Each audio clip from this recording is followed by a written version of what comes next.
Hey, I'm Dr. Lakeisha Watson, an epidemiologist and data storyteller, translating data into health insights for Black women. Welcome back to Epi Fridays. So earlier this week, I shared how I found epidemiology. So today, I want to talk about what that curiosity grew into and how epidemiology actually protects communities. And so I've talked about this a bit before, but we are going to dive a little bit deeper into it today.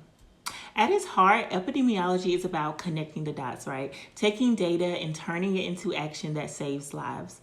When there's an outbreak, we study who's getting sick, where, and why. But it's not just infectious diseases, it's chronic illnesses, maternal health, mental health, and environmental exposures.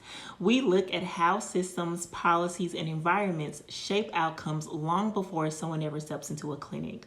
And we look for patterns, and those patterns tell stories. When data shows that Black women face higher rates of certain health conditions, that's not just a number, that's a clue, a signal that something deeper is happening in the systems we live in. That's where the power of epidemiology lies. Once we understand why those patterns exist, we can move from awareness to action, shaping policies, designing prevention programs, and building systems that protect communities instead of failing them. But here's something that doesn't get said enough, and this is my personal opinion, but I think there is a huge disconnect between what we discover and who actually receives that information.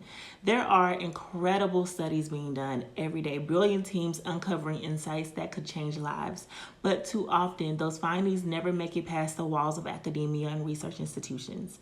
They end up in journals that most people can't access or understand, written in language that keeps the data out of reach for the very communities those studies are about. And when it comes to research where Black people have been the study subjects, our communities rarely get that information back.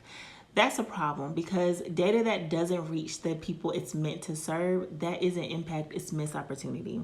And if we're truly committed to health equity, then dissemination has to go beyond conferences and publications. Although we love them, and I love them myself, but we have to go beyond conferences and publications. It has to look like conversations, collaboration, and accessibility within our communities. And to make matters worse, public health itself is under attack right now. We've seen political and financial decisions that chip away at the foundations of our work.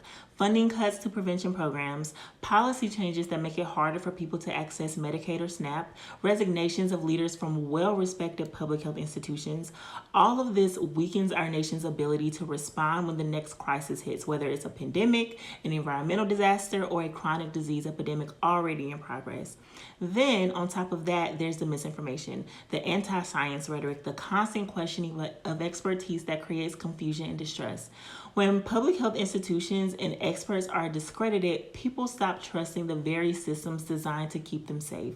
That erosion of trust doesn't just hurt science, it hurts people. Because when prevention efforts are ignored or underfunded, outbreaks spread faster. And when science is politicized, communities lose access to care. And when data is dismissed, inequities deepen.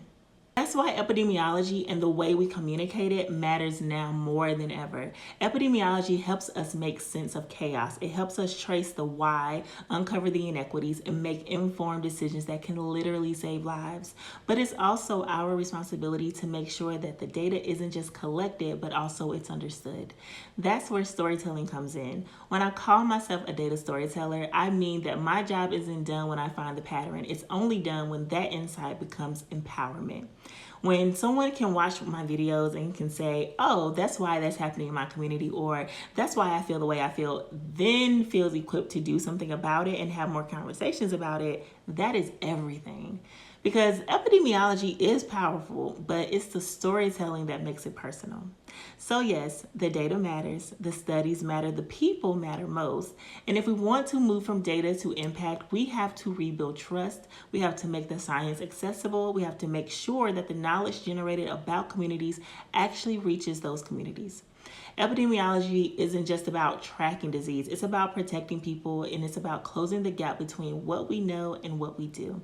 And even in a time when science is being questioned, I'll keep showing up to make the data plain, the insights clear, and the message loud.